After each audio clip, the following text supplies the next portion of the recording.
But leadership is what I love because I think all of life rises and falls on it. Like everything is a byproduct of leadership. No matter what challenge popped up, God just squashed it, just smashed it. A leader's job is to know that your people are great before they discover it. Yeah, I tell people all the time, I live in the future so you can thrive in the present. Tommy Wafford, welcome to the NxtGen podcast, man. How are you doing? Thank you, man, for inviting me down. I'm doing fantastic. This is quite the setup you have, Marlon. Thank you. I'm envious that we never had this at MealViewer. Man, if we'd have had this at MealViewer, Nutraslice would have never sold anything. Shout out to Mike Craig. Shout out to Mike Craig.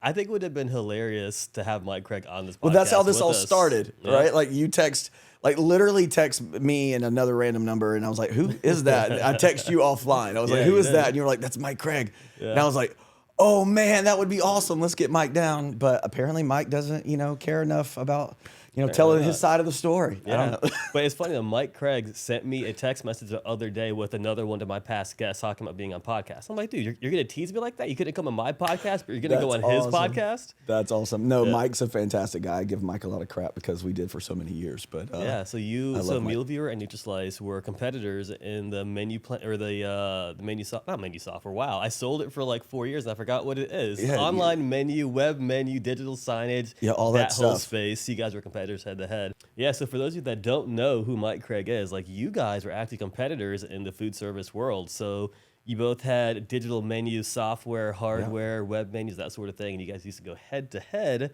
And it's sort of. You guys went head to head, but it was friendly though. It was friendly competition. Sort of. No, it was great. They were great. We love all those guys. But yeah, we did. Mike started with. Where did he start? He started with the app, and then we started with digital signage, and then there was another company led by another guy named Mike Borges, School Nutrition and Fitness. Yeah, and they were doing online web menus, and so that sort of menu communication idea converged over about 2 years. Yeah, and so our digital signage, we were like, oh, we've got to add web menus. And then web menus turned into the app. And Mike said, well, we've got to add web menus. And that turned into digital signage. And Mike Borges did a lot of other things too. And but he was great. And Mike did web menus and tried to do an app and tried to partner with everybody for digital signage. That never worked for him. But it worked for Nutraslice. It worked for us. It worked for us a lot better. I'm always going to say that, Mike. I love you. I love you. But we were better. Oh, so funny. Well, it's awesome because I was actually a Nutraslice customer when I met you, and you ended up stealing me, and then I went to go work for you, and then you mentored me for 4 years, and Mike kind of came to the game a little bit late, so he was actually a big reason or a catalyst to my success, I guess I could say, because after I finally started NxtGen, he was incredibly supportive in so many ways. So that's why I was trying to get both of you on the podcast at the same time. No, I don't want to take anything away from Mike. Mike's a great guy. He's a man. Yeah. And he's still in the industry and still, fully supportive of school nutrition. And his company has gone on to do so many amazing things. All the great things that institutional capital lets you do. He was able to scale. He was able to get into other markets. He was able to do those things. That was never really our focus. And so it was kind of fun because it was two competitors that really had two definitions of winning that were completely different. And so I felt like we won the race to acquisition, and that wasn't really their target, but it was definitely mine. And so, we won that race to acquisition, and he won the race to institutional capital and is now growing this amazing company called Nutraslice. And, hats off to Mike and Pat and the rest of the team over there. Pat was great too. Pat, like, as a right-hand man in the early days, Pat was great. Yeah, Pat, Brian, they have an awesome team. Yep. Let's talk about you. Okay, right? let's talk about me. Who are you? who knows nowadays, man. So started. Let's go back. Start. Okay. Go back. How far years. back do you want to go? Like 15 years. 15 years. Oh my gosh. Let's go back to MealViewer. How you started MealViewer. So we started MealViewer because Andrew and I had been doing some software businesses, have been just out there trying to be entrepreneurs. We really, neither one of us had any background in business, no background in software business, outside of Andrew being a developer and a software engineer. But I'd never run a business, neither had he. And we had tried a couple of things. We were doing some stuff. And then my mom, who was a food service director in Aiken County, South Carolina, was complaining about the lack of tools to communicate with parents. And, the school nutrition industry didn't have guys like you and Mike back in the day. And so 15 years ago, they were 30 years behind. Right. And so you guys, give you your flowers here on camera. Like, you guys are doing a ton of work to help people modernize the way they think about food and nutrition altogether. How they think about food service, how they think about communication, how they think about presentation, how they think about environment, all those things like AmTab and all those great partners that you have are doing an incredible job helping people modernize and really just catch up because they still are, probably 10 to 5 years behind in most cases. It's a slow weight to pull forward, right? And so my mom was complaining about the fact that all she really had was paper menus, blah blah blah, and how she could send home 100 menus, a menu a day, and kids would still show up and go, "What's for lunch?" and not know, and and then with Michelle Obama's initiatives into school food, they were starting to make changes to recipes and try to taking sodium out, but that means they were adding in things like anchovy paste for saltiness. And when kids got shellfish allergies, how do you tell a kid to avoid the spaghetti because there's anchovies in it? Like, there's all this crazy communication that had to happen. And so I was like, man, that sounds like a problem that could be fixed. And it sounded like a need that she had. And so I just told her, like, hey, Mom, if you'll let me finish lunch, because she was trying to get my attention over like Sunday dinner. And I was like, if you'll let me finish lunch, I promise I could probably figure out this out. And then Andrew and I talked about it, and there wasn't a solution. Like, we were really trying to figure out this like whole digital menus thing. But I mean, 15 years ago, like, McDonald's still had analog menus. There was like some like motor that would turn the plastic over at 11 o'clock to put the lunch menus up. They didn't have digital menus. No one did. And so we kind of, didn't invent it because I'm sure it was on the way for like up at 100 other places. But for us, it felt like inventing it. Like, we had to go out and source, hardware that didn't exist, and we had to build it, and we had to build it into cases. I won't ever forget. We went to Megan Gibbons was one of our very, very first customers, and I called her. I don't remember if I cold called her or we got a request. I can't remember, but I called Megan and I said, hey, listen, would love to show you the product in person. And she was like, well, yeah, can you be here Tuesday? And I was like, yep, sure can. Had no money in the bank. I had like borrowed money from my mom for plane tickets. But we were so scared that someone would see our technology because we invented it, that we had bought like a silver case, what's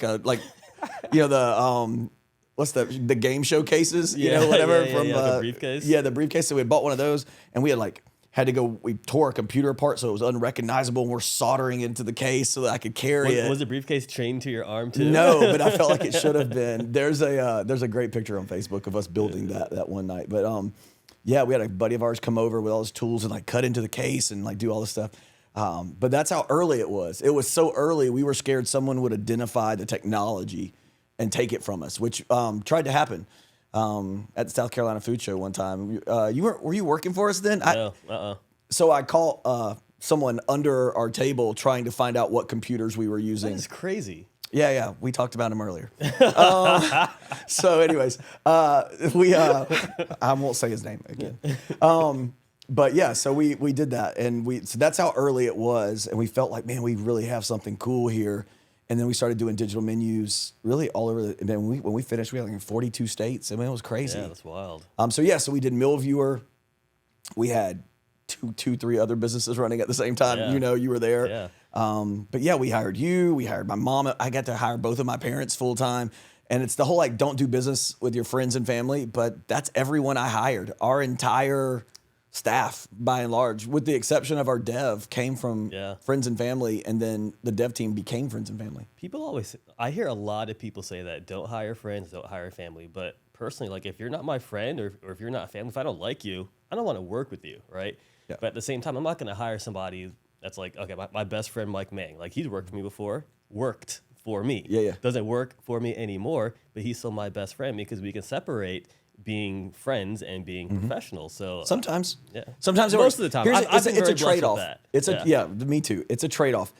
It makes the lows low. I mean, fire somebody you don't care about, you move on with your day. You fire your friend, and it causes a rift. It's an issue, and it hurts. It makes the lows lower than they need to be, but man, it makes the highs higher than they get to be. Yeah. And so it's a trade-off and it's a risk, but bro, I wanted to suck every good thing out of that. And so like hiring friends and family were initially sort of like essential. Yeah. The work is hard enough. Yeah. Especially if you're starting something new. Like it's the reason MealViewer was so fun to work. Such a fun place to work. And it was strategic for me. It was a tactical decision. It had to be fun always because the work was hard always. Yeah. So it had to be fun work, and you had to enjoy doing it. It's the reason we road tripped instead of flying. It's like, it just was like that's what we did. I still loved it. I drove here from South Carolina. I still love to drive. Yeah. Well, I remember whenever I accepted the position, you wanted me to move to South Carolina because you were like, I want to do life with you. Like, you are now part of the family, and I've been part of the family since that move.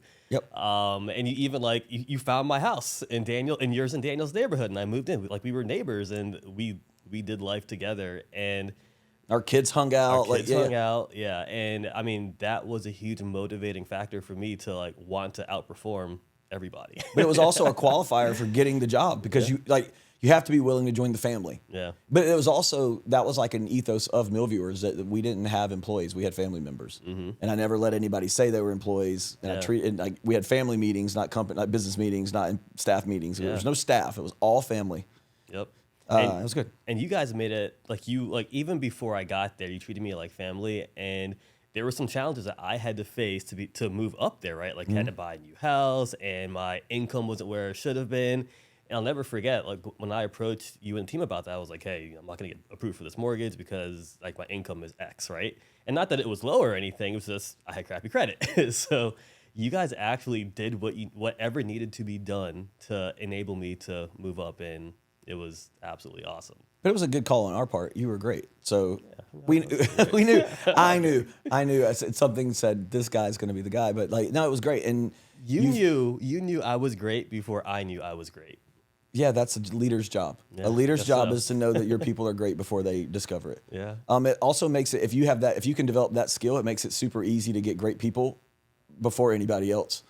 And it makes it easy for you to like get people cheaper. I know that sounds dumb, but like if you can get people that need developing and you're a developer, then you get to make them whatever you need them to be if they have the capacity to get there. And you are always a high capacity person. I always like look at that before I look at anything else. It's like where is he going to top out, right? Because I'm going to get the most out of you. I know that about myself.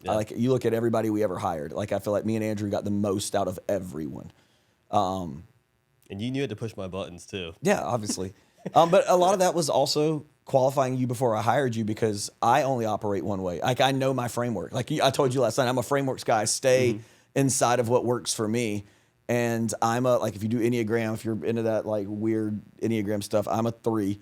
I know that because my wife's into it. So I'm not that guy. I know I'm a 3, and I know what's really important to me is that the W. Like I want to win. I want to put something on the scoreboard. And so I hired people that I could motivate the same way I'm motivated. And then you found me, and I'm all about competition. Yeah, you are. Yeah, you are. Competition. And so I could easily walk in and be like, hey, we're going to do an incentive. And it wouldn't even matter what the incentive was. We're going to do, hey, we're going to do. You get a Hershey bar. Yeah, whatever. And I eat chocolate. But and the reason I picked this incentive is because it's Daniel's favorite because he obviously always wins. I didn't even have to say anything to you because I said Daniel always wins. And then you went out and tried to destroy Daniel. It was great. Yeah, and I believe I did most times. I'm not saying I don't have because I still know him and eat dinner with him. I have no recollection of the score of that, but I think you won.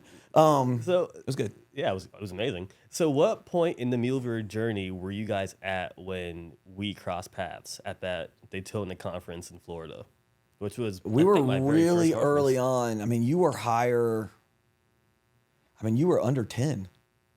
So you were early on. I think at that point in Daytona, it was me and Andrew and Kevin and Daniel and maybe Richard. We had one dev. I think your mom was there too, wasn't she? Oh, mom was always there, right? Yeah, she's a day one. So, and mom was running Florida pretty hard at that point. That was her state. So maybe Daniel wasn't even there. It might have been me and mom and Andrew.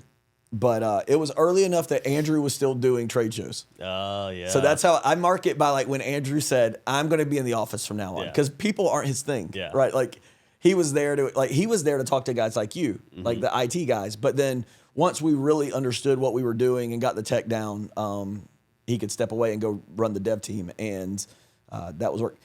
For a long time, Andrew had to be at the trade shows because he had to make the product Make work. everything work. Yeah. For all you guys, here's a secret. This is like MealViewer lore that no one knows. We were at the Boston National Show in Boston. So, gosh, that was 15 years ago, maybe. I think it was 10 years ago, because that's right before I started at Pasco, because that was the conference that happened right before I got hired, and SNA has a 10-year cycle, so like 10 years ago. Okay, so we were 10 years ago. We were in Boston at the national show, and we were debuting the fact that you could type in a message and it would show up on the screens. Yeah, I heard this story. So like that was our big like thing, which was you couldn't do that. There wasn't a piece of technology on the planet that could do that right at that point, because and I know that there wasn't. Because that same year, because we built that and invented that, we got invited to the Digital Signage Expo in Vegas, and we were in LG's booth. Like our name is on like LG's big screen. They were so happy to have us there because we were doing cool stuff. But so we're there, and the technology doesn't work. Like we're so close. I mean, we're 85% there, and Andrew's like been coding nonstop for 2 weeks, like 20-hour days, and so then he drives with us to Boston. And Boston happens to have this sort of like mezzanine level around the thing. And so he's up in the mezzanine, sitting by the glass on the Wi-Fi, looking down at us. And I would type in a message, and it would show up on his laptop. And then he would type in that same message, copy, paste, and then send it back down to the screen. So we were faking the whole thing. But man, the contacts we got, the interest we got, the way it looked was great. And then, 2 weeks later, it was real.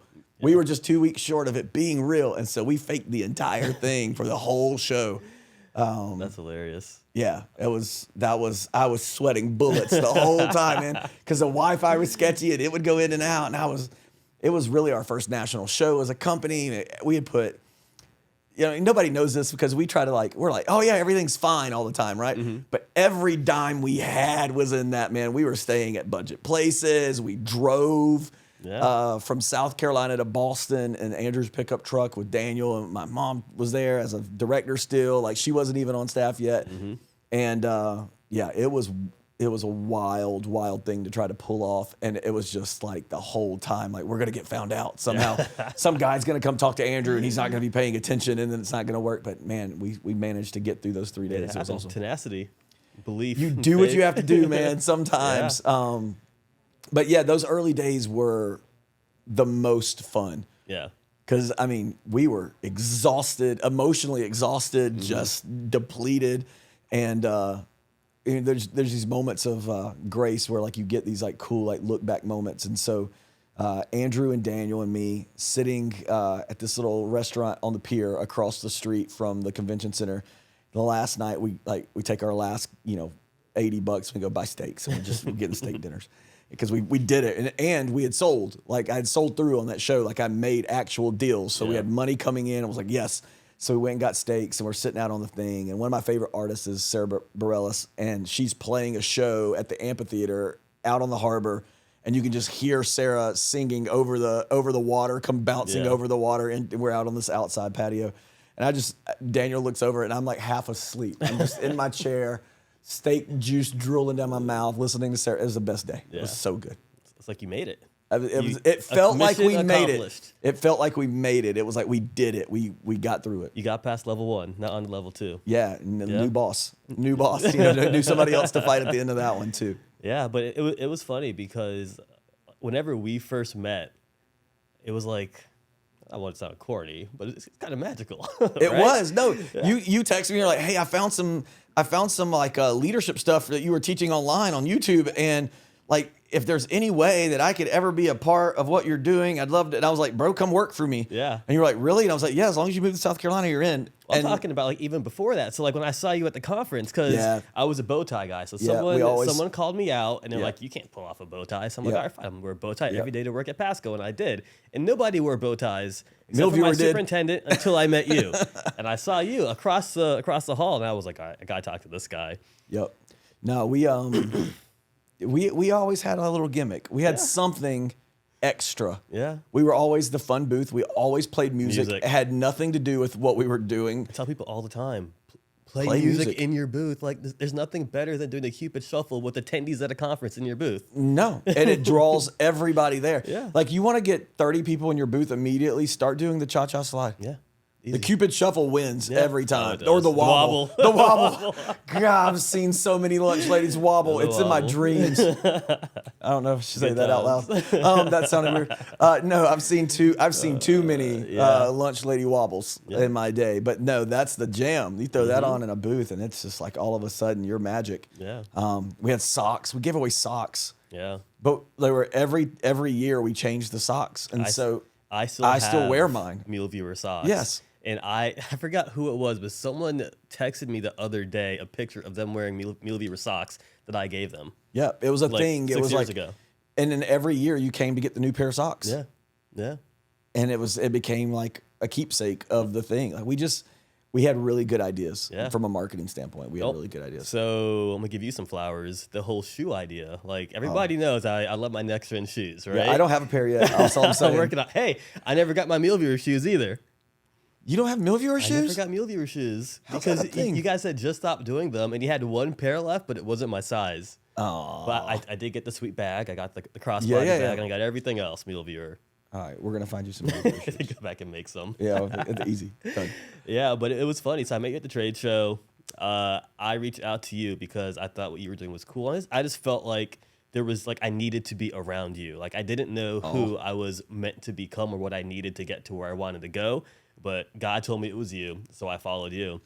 And we ended up purchasing MealViewer at the district and then promptly leaving. Yeah, promptly leaving. So I think I left actually before implementation, but I'll never forget. I reached out to you. You were like, all right, fine. If you want to work for me, come on up. We did the interviews and all that.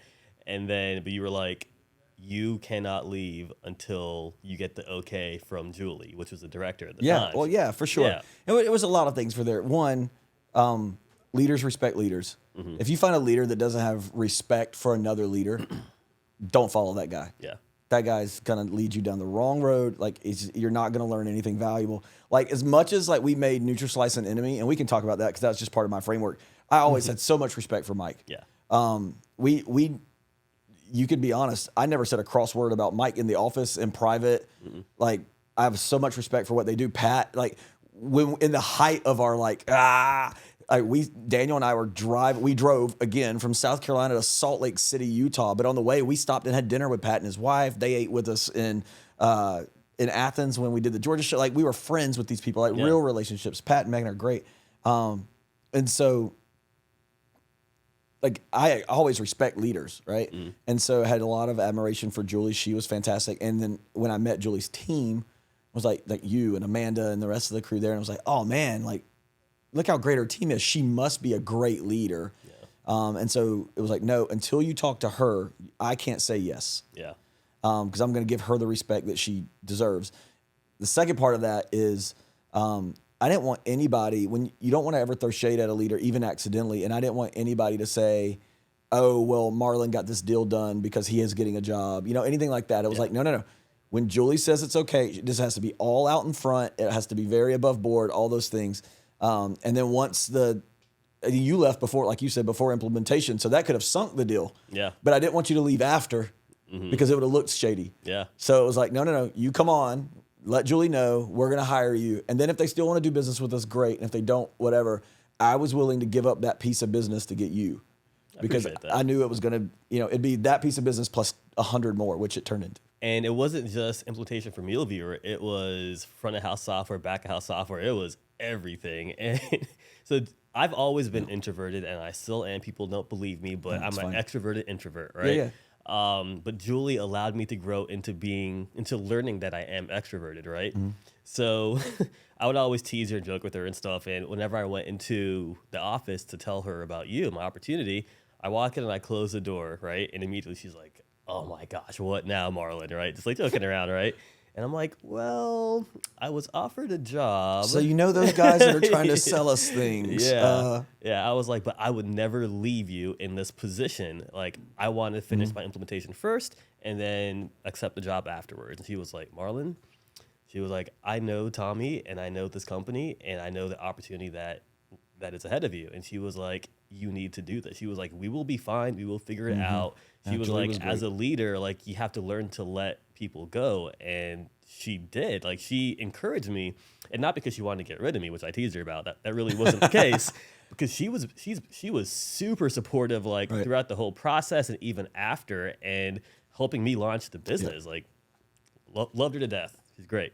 Absolutely great. Yeah. And then I get to you, and actually, you know what? I'm going to go there real quick. Okay. So, what are we doing? So I'm going to give God his flowers right now. Yeah, good. So it's probably a good idea. Yeah, right. When I was thinking and praying about taking this job, right, there was one evening I was actually lying in bed with my daughter Isabella, who was, must have been like, 3, 4 at the time, something like that. Baby. Yeah, and Ashley. And I'm like, all right, who's this Tommy Wafford guy? Let me look him up. Let me look this dude up. And I found a sermon of you, like you were preaching. I'm like, Tommy's a pastor? Yeah. What? When did that happen? Yeah. And then, so I'm listening to the sermon, which I can't find anymore now. Like, I looked for it the other day. Like, it's just gone. Like, it was just there for that one night, apparently. And you were talking about working for your blessings and working through your blessings. And that was a point in my life when I had just recommitted myself to the Lord, and I was working for and working through blessings. And there was one part in your sermon where you're like, you're talking about MealViewer, what you do, and you said, I hire people like you, right? But then the audio cut out. Like, and I'm listening to this, and you literally told me the last phrase, I hire people like you. I'm hiring you, right? And I'm like bawling, crying. Ashley's crying. Bella's like, what is going on with you guys? And I knew sort of that story. I don't know if I've ever heard you tell it like that. That's awesome. Yeah, and that was the moment I was like, all right, God, if this is what you want me to do, I'm going to go ahead and do it. And then I went and I spoke to you. I spoke to Julie. And I haven't told people this recently, but like, this is how I explained it in the past. Like, I felt like I had, because I'm a nerd, right? I like comics and superheroes and all that. I was like, I feel like I have an arc reactor in my chest, right? Yeah. And it's the Holy Spirit. And literally, no matter what challenge popped up, God just squashed it, just smashed it, and got me to South Carolina to work with you, which ultimately got me here today. Yeah, no, it was a good. We'll continue your origin story. I won't ever forget. Like, I was starting Lead Fast kind of on the side because I wanted to help other people do what you were doing or thinking about doing, and you came from the MealViewer offices down to my. I'm always very good about like I'm gonna keep things separate. Like, I don't ever want anybody to be like, oh, you're working on my dime kind of thing. We were still technically working for Heartland at that point, so like I was starting something new. And so I had another office, and you came down to that office to talk to me, and you're like, I'm thinking about starting this thing. What do you think? And I was like, all right, that's great. Like, you got to do this and this and this and this and this. And then like a week later, those things were done, and you were like, okay, what next? I was like, oh, he's serious. Okay. Yeah. Heartland's about to lose somebody. That's good to know. Yeah. But it was fun. It was good. Yeah. Super proud of you. I feel like I'm impatient in the best kind of ways, and nothing is ever good enough. Like, I'll get to like level 1. I'm like, all right, what do I have to do to get to level 2? Like, do I have the bandwidth? Can I do this? Of course I can do it. Like I'm following God's will. There's literally nothing that can get in my way if I'm doing what he wants me to do. So I just attack things all day long. Yeah, you and I are a lot alike in that we have endless endless well of ambition. Yeah. For me, I've had to like hit brakes and like learn how to make that healthy, but because it wasn't always for me. So yeah, me neither. But super, like, I'll just say it again, super, super proud. Like, you guys can't see, but there's a signed Bulls jersey on the back wall, and there's 2 other people over here. And you know you're doing something right, because like one of the people, you guys can't see. I'm just going to tell you, there's 2 very lovely people over here. One of them actually works for Marlon, and then the other one is here observing. So you know you're doing something right when other people are sending their people to you to watch you do what you do, so they can take that back. And so congratulations that you've gotten to that point. Like, we had, how many people were just in our office hanging out? Gosh, a lot. A lot, yeah.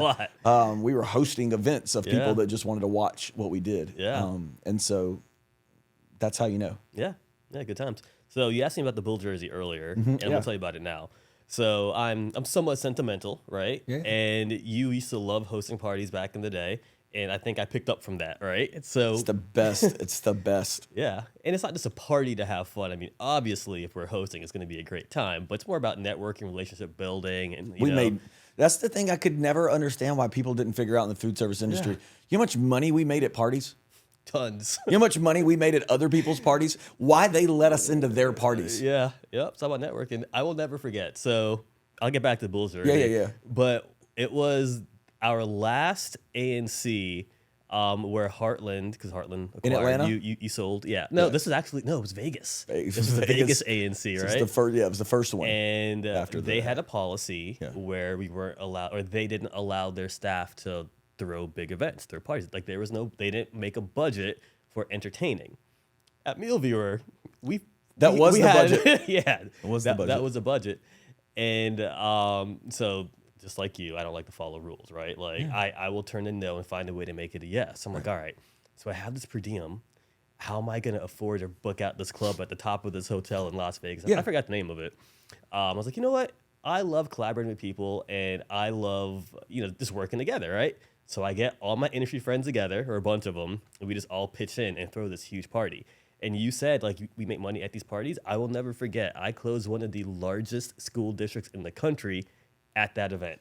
Yeah, I never could get them to understand that. Yeah. To this day. Well, I think they've come around. So they actually, Heartland was a sponsor for Ignite last year. Oh, yeah. So they're paying for you to have a party, but they're not throwing their own. Yeah, that's true. But I mean, I throw a good party. You right? throw an I excellent throw a party. great I got to come. I came to the one at the Hard Rock in Orlando. Yeah, that was fun. That's right. Oh, that was a good time. Oh, Keep man. sending me the invites, man. I'll come down. Boston this year. It's going down. Oh, Lord. Yeah. But yeah, so the jersey, right? So we had this idea that, wow, it actually goes back to you even more because you allowed me to go to this event that it was an equipment company in Tyson were throwing, and it was like a cooking demonstration type of deal. And I was like, holy cow, like this collaboration thing can work. Anyways, so we got this idea for NxtGen summits, right? So I've been very blessed with the opportunity to meet lots and lots of people throughout the country and build lots of friendships, right? So it's not difficult for me to call someone, pick up the phone, and be like, hey, can you come to this event? There's going to be professional development. There'll be networking. We're going to have some fun at the Bulls game, Cubs game, whatever it is, right? So anyways, this was our very first time doing it with AmTab. And Steve, the general manager, and me, we're buddies, right? So we're like, hey, I was like, wouldn't it be cool to get NxtGen and AmTab jerseys and wear them to the game? Well, my jersey didn't come in on time, right? So I missed it for the game, but it showed up the next day at their facility tour where we had the sessions and all that. And me kind of thinking ahead, I'm like, I'm just not going to waste this jersey. Like, they're not cheap, and like I don't have a bunch of money, so I'm going to make the best out of this investment. So at the end of the day, we always like get together as a group and kind of like just reflect on like what we did during the tour and take some pictures and whatever. So I'm like, you know what? I'm going to have every single food service director, and there were like 25 to 30 at the time that were there, then another like 10 industry members. I was like, I'm going to have everybody sign this jersey because like it was cool to me. It was like, once again, mission accomplished. Yeah. I just beat the boss at level 2. I'm going to level 3. Like I want something to remember. It's like a trophy for me, right? Yeah. So I had everybody sign the jersey, and then and they all loved it. I mean, we're talking about food service professionals, women with big hearts. Like like it's as important to them as it is to me to sign it, men and women, I should say. But I use it as a conversation starter. So like it's set up right in front of my webcam. So when people see it, I get to share my story, tell them how much I care about like that event and the people that were there. But then, hey, we also have the service that you could probably do really well. The mileage you get on it like that is way better than the day you would have worn it to the game. Absolutely. So that all got set up for you, and that's a great jersey. It's very cool. Yeah. But that's a great you did exactly what I would have done in that moment. Like 2-degree pivot to the right. Yeah. Maximize the moment, set it up, and use it over and over. And I literally, like you talk about trophies, I have in storage like boxes of MealViewer trophies. Yeah. Like things we took from, like a piece of metal from the truck when we wrecked the truck for the first time out of like 9. All the like pictures of when they ran out of gas hauling equipment and all, like just all the things. Daniel Buford still has the tile. Do you remember the like poor District 214 story in Chicago? We were up there and hit a water line installing a TV Yep. and put 700 gallons of water in their cafeteria floor. Thought we were going to lose our company. Day 3 Yep. was our first real big client. Yeah. I feel like it takes that level of like sentimentality. Is that even a word? Yeah, it's a word. I'm sure it's a word, but it does take that level of Yeah, you have to understanding. care. Well, and you have to have an eye for the important things. Sentimentality requires you to see things clearly in the moment, like, oh, this is going to be important beyond right now. Yeah. And that's a developed skill. Most people, like, I want to live in the moment. Well, yeah, you got to live in the moment, but you have to always, if you're a leader, I always tell people a leader knows the right things to do and a manager knows how to do things right. Yeah. And that's the primary difference. And so a leader has to be looking forward always. And even from the moment, like, oh, but I can take this and move it into the future and it'll be important for us then too. That's how you actually maximize moments. People think maximizing moments is just being fully aware and in the moment, and I'm going to maximize my experience right now. But if it never leaves the right now, then it's done. Yeah. It's completed. It's over. Yeah. So you might have maximized the right now, but you didn't really maximize that moment. But if you can take meaningful pieces and then use them in the future, then you've really maximized the moment. So being aware and being cognizant of what's happening around you is only really super. It's you have the most efficiency if you're really that way. But if you're going to maximize it, you have to be looking for everything that you can push into the future. Yeah, and you do that really well. Yeah, I tell people all the time, I live in the future so you can thrive in the present, and that's what I try Man, to do. put that on a T-shirt, Yeah, bro. you get a T-shirt. Yeah, it's in my email signature. I've been saying that from day one. Like, I don't even know where I got that from. It just like got downloaded in my head or something like that. I love that for Crazy. you, man. That's good. So let's talk about leadership. You're a leader. You started Lead Fast Co. Like, what's your deal?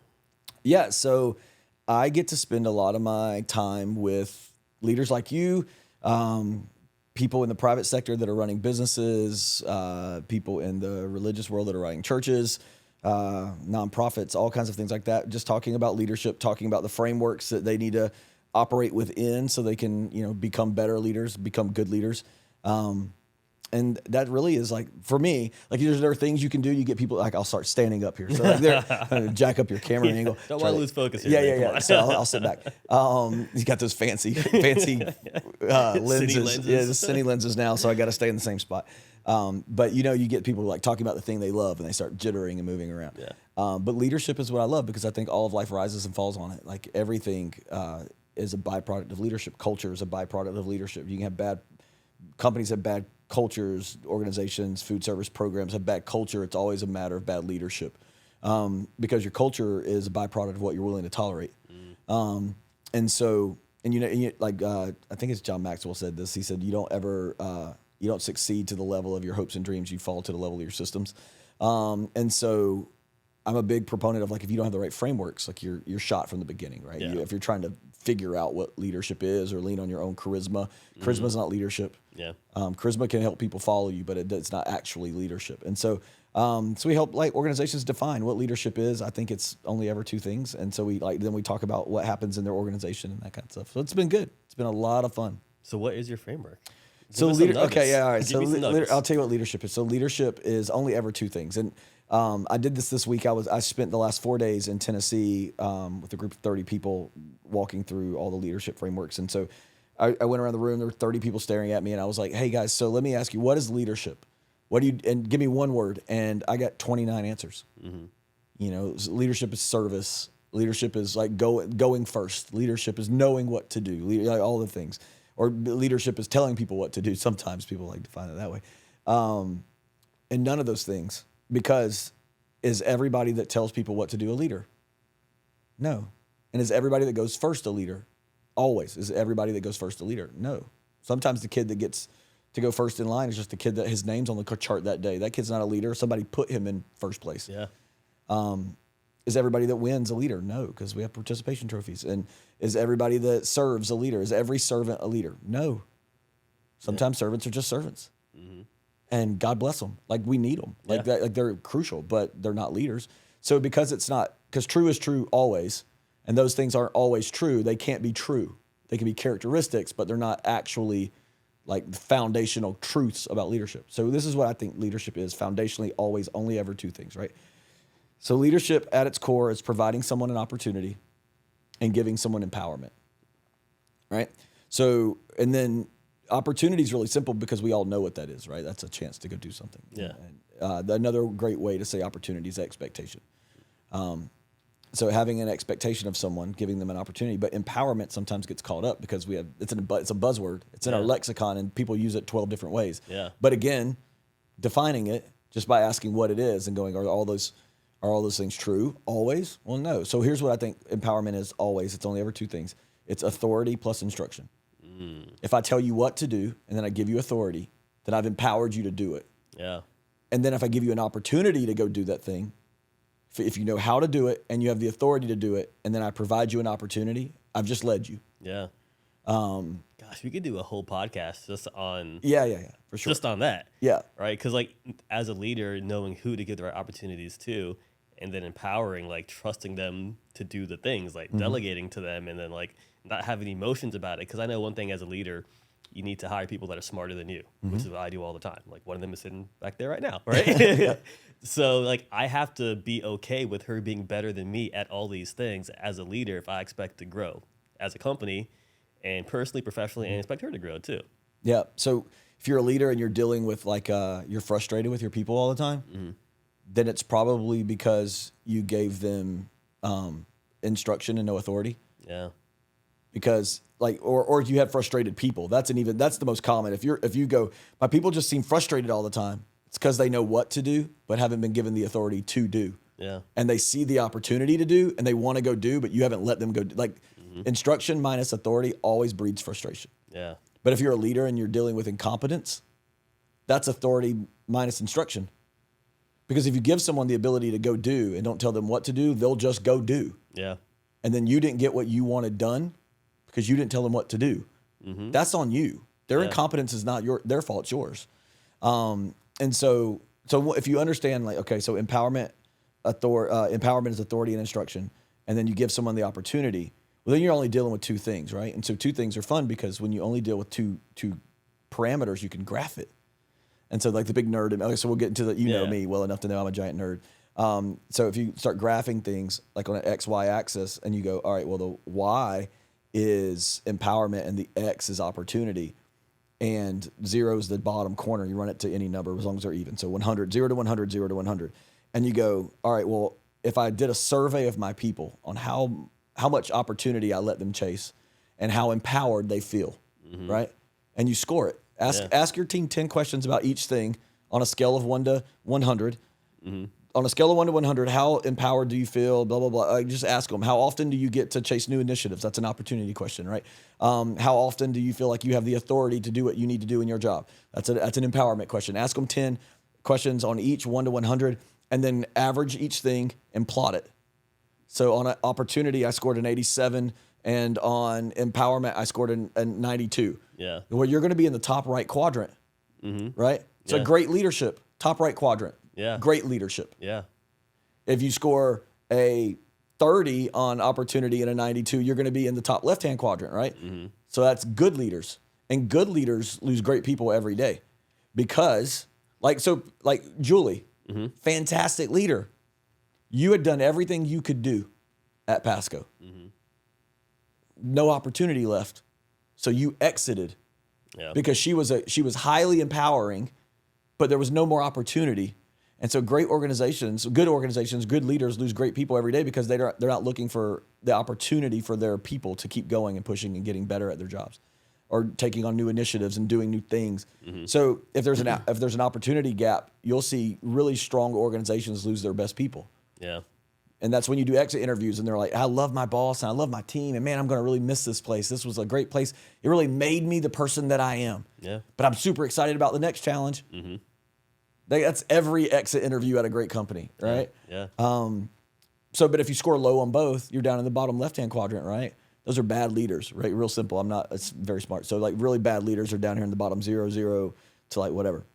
You say you're not very smart. Like, how do you figure all this stuff out? It's just observation. So, but bad leaders are like, low opportunity. There's the guys that have to do everything. They don't really give anybody any empowerment and everything has to funnel through them. They're usually full of ego, because they have to touch everything.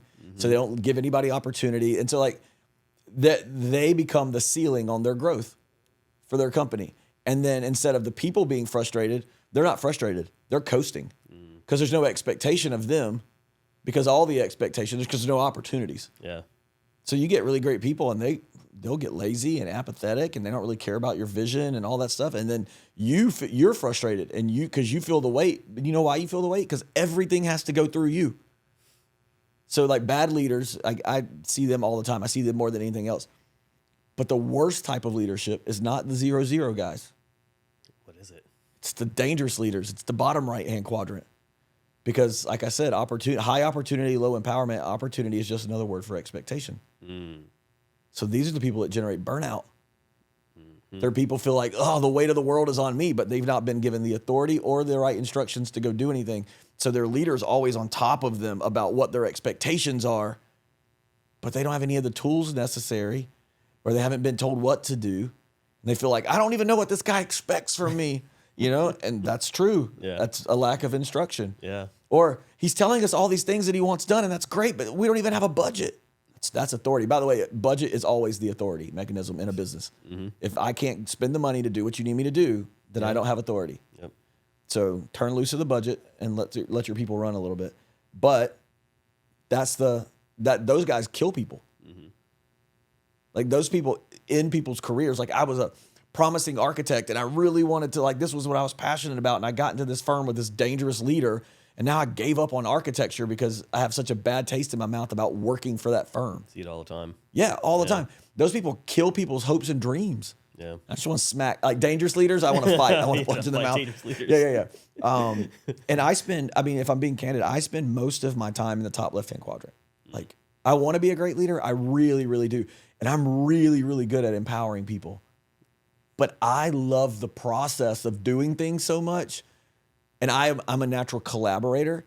And so I feel lonely. Like when I'm like, oh, here's the thing that we can do. And you could take that and you can run with that. And here's the initiative. And how awesome is that? And go do that. And here's the authority. Here's all the empowerment instructions, whatever. And then I want to play too. Yeah, I get that. I get that. And so I want to be right there with them doing it. Yeah. Because I had the idea and it was awesome. And I have a hard time giving up the idea to someone else. It's not because I don't trust them. It's because I really love the process of doing stuff. Yeah. So I always struggle with if organizations I'm leading are going to grow, I have to be less in love with the idea every day. I feel like that's one of the very few places where we are different. Yeah. Like I love talking to the person and then getting the idea and then handing it off my team so I can go find the next idea, the next opportunity. Well, I don't have any problem with the next idea or opportunity. Like I'm parallel tracking that. Like we're doing this thing and okay. And then what happens is this is where the downfall for most of the teams I've led is that I'm running parallel tracking. So I'm loving this thing that we're doing and we're producing. And then I have another idea in the middle of that. And then I'm like, I'm out. And I peel out and go do the other idea. And they're like, wait, a lot of the resources and assets and brain power behind what we were doing was in him. And now he's gone. And now we've got to back up and funnel. And it would have been a much healthier situation for them had I just not been in it at all. Yeah, I think my team's pretty used to me jumping ship and just idea after idea after idea. Yeah. So, but it's, that's for me is what leadership is. And so when you go into businesses and you go, hey, listen, if you don't like your culture, it's a leadership issue. And they're like, no, our people, like, no. Your people are a byproduct of what you are. Yeah. A seed produces after its own kind. And so, like, you can't plant apple seeds and hope to get oranges, bro. So if your people are showing up as apples, it's because you're planting those seeds. Yeah. And so that for me is like, it's the hardest thing. But once you get a leader to understand that, like, it's all his fault, it's all her fault. Yeah. Then you can make change. And until then, I can change all the other stuff. Like, we can go through all the other frameworks. It's not a problem. I can show you how growth happens. I can show you how people happen. Like every relationship is 3 things, and it's super easy. Like that's a fun framework. We'll cover that one in a second because it'll be helpful. But once I can get you to understand that, I'll give you everything else. But until you understand that, like, bro, I can't help you. It doesn't matter if you understand these other things. Because if you're a bad leader and you understand the other frameworks, you'll use the frameworks to manipulate your people. Yeah. Because the frameworks work whether you do or not. True. So what's the framework? All right. So the relationship framework. Every relationship operates in the same order, three ways. Right. So every relationship starts transactional. What you do for me, what I do for you. what I get from you, what you get from me. Like that's every relationship starts transactional. Every marriage starts transactional.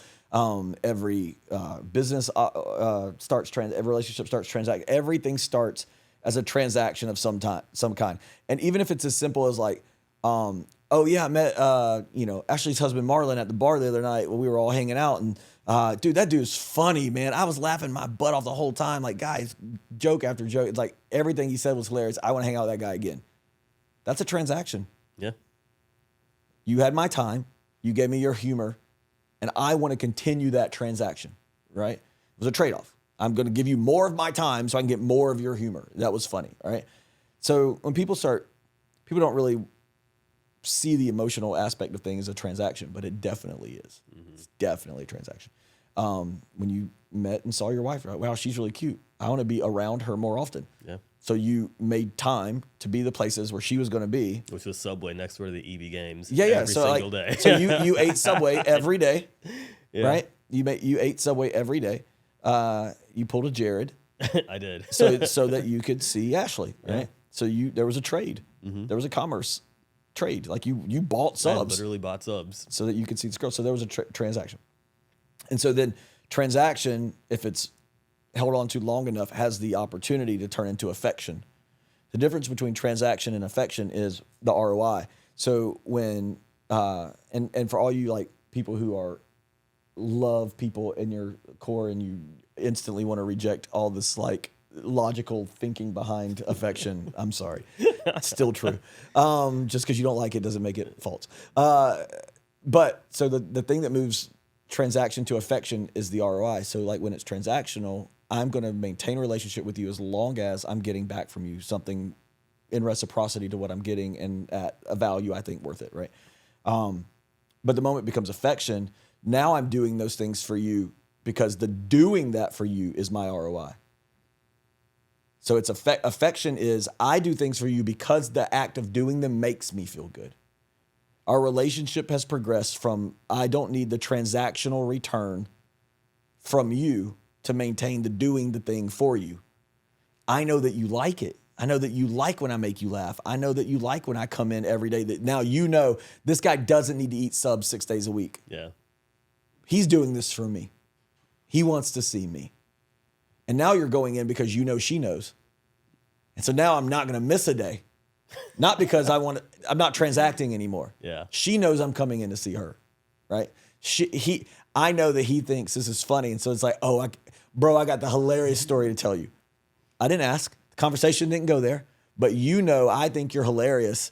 And it makes you feel good to know that I think you're funny. So now you start saving your funny stories for me. My favorite thing in my entire life is my dad's laugh. I love my dad's laugh. It's one of those things that, like, as my parents get older, I'm like, oh man, I don't ever want to forget my dad's laugh. And so I call him a lot. And I'm like, hey, Dad, what's going on? He's like, nothing, just sit out in the yard, mowing the grass. I'm like, all right, cool. I got a joke for you. And I think of jokes. I actively look for jokes just to call my dad and tell him a joke so I can hear him go, God almighty, Tommy. And I just laugh. That's exactly what he says. And so like he just laughs. He's like, that's funny. That's funny. And I go, all right, Dad, I love you. Talk to you later. I hang up. I just want to hear my dad's laugh. That makes me feel good. Yeah. Like I'm doing that for me because I have affection towards my dad. I have love for my dad. And love is for every person, it's different, but love is just some level of affection that you've now said is love. Mm-hmm. But it's just a pile on of affection. It's just affection. The problem is that most relationships stop there. Mm. Because there's only 3 places, right? So the ROI is like, if there's a line here between me and you, the first one is transaction. Like I hand you the thing and you hand me the thing. The next one is I just toss things over the line because it makes me feel good to toss things over the line. And marriages stop there. Successful marriages, 60-year marriages, just affections, long-standing business relationships. I love this product. I'm always going to use this product. I'm loyal to this product, right? Whatever. But affection is always subject to circumstance, right? So like I can't imagine, you can't imagine not being married to Ashley, but is there a circumstance that would generate that? Yeah, obviously, right? I can't imagine not, loving NxtGen and being a partner, but is there a yeah, obviously. You can't imagine not having a partnership with AmTab. Is there a situation that yeah, obviously, right? So affection is always circumstantially connected to whatever the environment is. But then the next step is the most powerful one. And if you can figure this out for business and you can figure this out for your relationships, man, it makes things so much better. Is that when you get rid of the line and you pull one person over to your side, so you get transaction, affection, and then shared purpose, which means we're no longer staring at each other because we're shoulder to shoulder. And now we're going towards a shared purpose. Yeah. Shared purpose weathers battles. Because when the affection goes, shared purpose keeps you in the fight. That's right. And so shared purpose is that, so like if you can, as a company, figure out a way to cross the line over into with your clientele, we have a shared purpose. Mm-hmm. And for us at MealViewer, I mean, that was the magic at MealViewer, right? Yeah. It really was. It wasn't like we kept putting out things that were really cool so people loved us. And it wasn't we started transactionally socks. We've talked about this. This is great. We've talked about it. So we start, the initial focus of our relationship was always transactional. I'm going to give you socks. You're going to remember me. Yep. I'm going to give you sunglasses and swag at shows. We're going to play music and dance, and we're going to have a moment that we transact together. We share. And then I'm going to be like, girl, that wobble in the hallway, you better watch yourself, like whatever. We're going to talk smack the next time I see you. Like that was transactional. And then our big giant motto on the wall was a customer will never love a company until an employee loves it first. Mm-hmm. That was our first guiding principle. So it was about affection. And so we taught our employees to love our company so that our customers could love our company. And then we served first and we sold second. So we showed up and we did the ROI that was like, we love to serve you because it makes us feel good. We don't want anything in return because that's what service is. We don't want anything in return. So we walked people unintentionally, because I don't think I knew this back then. This wasn't some like grand scheme. I think I looked at it observationally and said, oh, this is what we were doing. But we had transaction. But then what made us magic and what made us stick and what made us able to steal people away from other companies and what made us win more than everybody else was that we understood, I think, better than other people what their purpose was and what they wanted to accomplish. And then we attached ourselves to that. And we said, we want to join you where you're at. We're going to cross the line. Mm-hmm. We're going to cross the line of affection. And even though we love you and you love us, and that's great, we're going to have shared purpose. And because we have shared purpose, when we mess up, when you mess up, when the payment doesn't come in on time, the RFP gets screwed up, you're still going to have our product because we're still going to love our shared purpose. And our shared purpose is going to keep us in the fight. It's how marriages work. It's how friendship works. It's how everything works. Every relationship is only ever those three things. Yeah. And I stay inside of that framework, and I'm always like evaluating, like, does this person have the capacity to go to the next place? Does this person have the capacity to go to the next place? And it's not wrong that they tap out on their capacity. It doesn't mean you get rid of that person.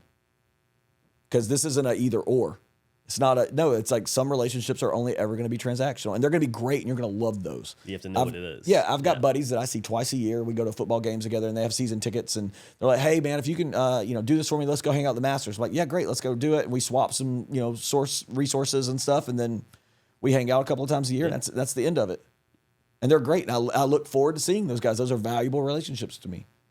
And then there are guys that are like, hey, man, I was thinking about you, and I happened to be at this thing, and I saw this thing that I thought you would like, and I picked it up. And he's not expecting anything in return. That's affection. Mm-hmm. He has affection for me. He's like, oh, I love that. I got you some shoes. I know you're a shoe guy, whatever. And then there are guys that are like you, Andrew, Daniel. Even though we don't do the same things, we have a shared purpose in life, which is to, glorify our Creator, like to see each other do well. Yeah. And we stick to that shared purpose, and there's no amount of like distance or time. Like we live 8.5 hours away from each other, and I haven't talked to you in 7 months, and you like hit me up. We're like, hey, you want to do this podcast? I was like, when? Let's do it. Yeah. I'll drive down. You drive down. So that because there's a shared purpose, right? Yeah. So that's for us. Like I think that's my thing. So like, if leaders can understand relationships, but if you're a bad leader and you understand relationships, you'll manipulate that. Mm-hmm. You'll fake shared purpose. Yeah. Yep, that's horrible. Yeah, but it happens all the time. Mm-hmm. So you just dropped a bunch of bombs on us. Sorry. No, that's great. I don't even know what time we're here. Well, we actually do have to wrap up. Yeah. But Are you doing like any sort of professional development, speaking engagements? Because I'm sure after hearing what you just said, there's going to be a lot of people out there in school food service and outside of school food service that are going to want you to come in. And I may actually know of a certain company that's setting up, shout out to School Food Handler. We're actually working on doing some virtual back to school sessions and keynotes and those sorts of things. And I'm picking up what you're dropping, and I'm sure a lot of people out there are too. So how can we get a hold of you, or people out there get a hold of you? Yeah, why don't we do it this way? Why don't they work through you on that?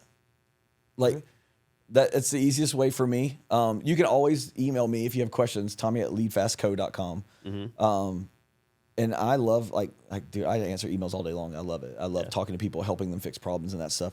But I would prefer this be like a next gen thing. You know, I'm here for you always, right? Yeah. And so, like, if this is a thing that you guys can pick up and run with, then great. And I'll be as supportive and give you as much content as you want and do and think. But if this is a way that I can pour into and add a resource to what you're currently doing, then I'm all about it.